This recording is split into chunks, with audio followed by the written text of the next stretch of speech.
యోసేపు అంగీని తీసుకుని ఒక మేక పిల్లను చంపి దాని రక్తంలో ఆ అంగీ ముంచి ఆ విచిత్రమైన నిలువుటంగిని వారు తండ్రి యొద్దకు దానిని తెచ్చి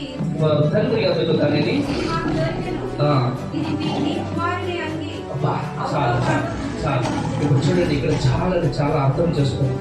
దేవుడు ఆది కాండములో ఆదామును సృష్టించిన దినమున అతని నీతి అనే వస్త్రమును అనుగ్రహించాడు, మహిమ అనే వస్త్రమును అనుగ్రహించాడు. పాపమును అంటుకొని ఒక మంచి వస్త్రమును ధరింపచేసి ఉన్నాడు.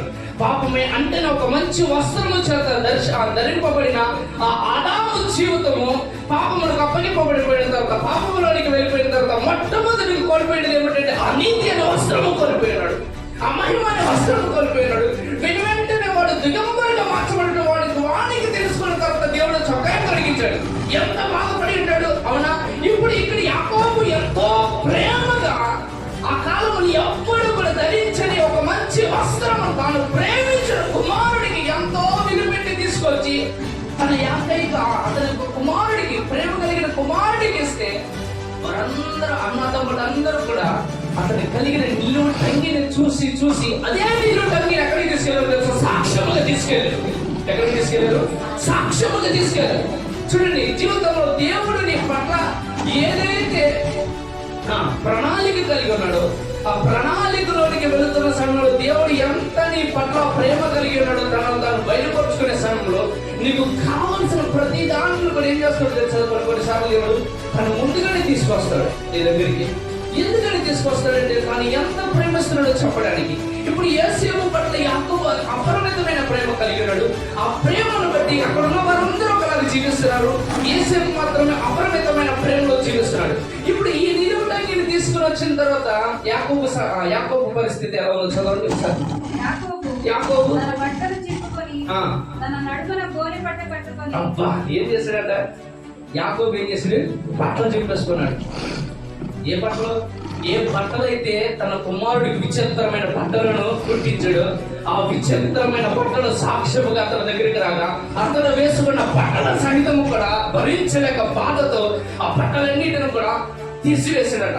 ఈ మాట మీ అందరికి అర్థమవుతుందో మీ అందరికి తెలియపరుస్తారు. చూడండి, యేసుక్రీస్తు ప్రభువారు కూడా ఈ భూమి మీదకి వచ్చారు. ఆయన ఆది కాండములో ఆదాముకి అవ్వకు నీతి అనే వస్త్రము కోల్పోయారు, మహిమ అనే వస్త్రము కోల్పోయినారు.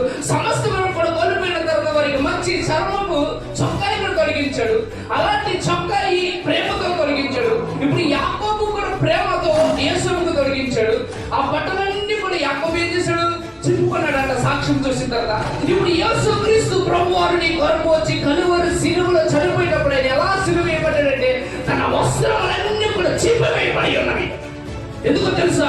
నీకు మరలా నీతి అనే వస్త్రం చేత నేను దర్శించడానికి, నిన్ను ధరింప చేయడానికి మరలా ఏం చేశాడు తెలుసా?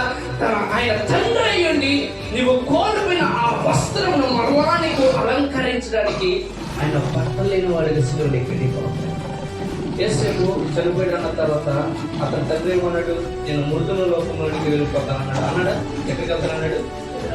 ఇప్పుడు యేసుక్రీస్తు ప్రభువారు ఈ భూమి మీదకి వచ్చిన తర్వాత ఆయన చనిపోయాడా? ఈ భూమి మీదకి వచ్చి ఆయన సమస్తములను విసర్జించి ఆయన బట్టలన్నిటిని కూడా పోగొట్టుకుని ఆయన చనిపోయిన తర్వాత ఎక్కడికి వెళ్ళిపోయి తెలుసా? చెరలో ఉన్న ఆత్మల దగ్గరికి వెళ్ళాడంట. ఆయన ఎక్కడికి వెళ్ళాడైనా? చెరలో ఉన్న ఆత్మల దగ్గరికి వెళ్ళాడంట.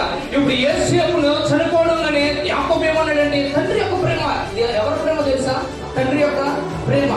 తండ్రి యొక్క ప్రేమ ఏమంటే యాకోబు చనిపోయాడు, అయితే నేను ఎక్కడికి వెళ్ళిపోతాను? మృతుల్లో అక్కడికి వెళ్ళిపోతాయి, వీడు మృతుల్లో ఉంటాడు. ఇప్పుడు యేసుక్రీస్తు ప్రభువారు వచ్చాడు. ఆయన చనిపోయి నేను మృతుల్లో అక్కడికి వెళ్ళిపోయి అక్కడ ఉన్న వారందరూ కూడా పైకి తీసుకొచ్చేస్తా. హల్లెలూయా. తండ్రి ప్రేమ ఎందుకు అతను తెలుసా? మృతుల్లోనికి యాకోబు అతను దగ్గర నుంచి ఆ మృతుల్లో నుంచి అతను బయటికి తీసుకురావడం కోసం. అర్థమైంది అన్నమాట. ఇప్పుడు నీ కోసం కలువరి సిలువలో వస్త్రములన్నిటిని కోల్పోయిన ఆ యేసుక్రీస్తు ప్రభువారు నీ కోసం ఎందుకని చనిపోయాడంటే ఆ నరకంలోనికి వెళ్ళిపోకుండా, ఆ నరకంలోని ఆగిపోకుండా నీవు కూడా ఆయనతో పాటు పరలోక రాజ్యంలో ఉండడం కోసం. హల్లెలూయా.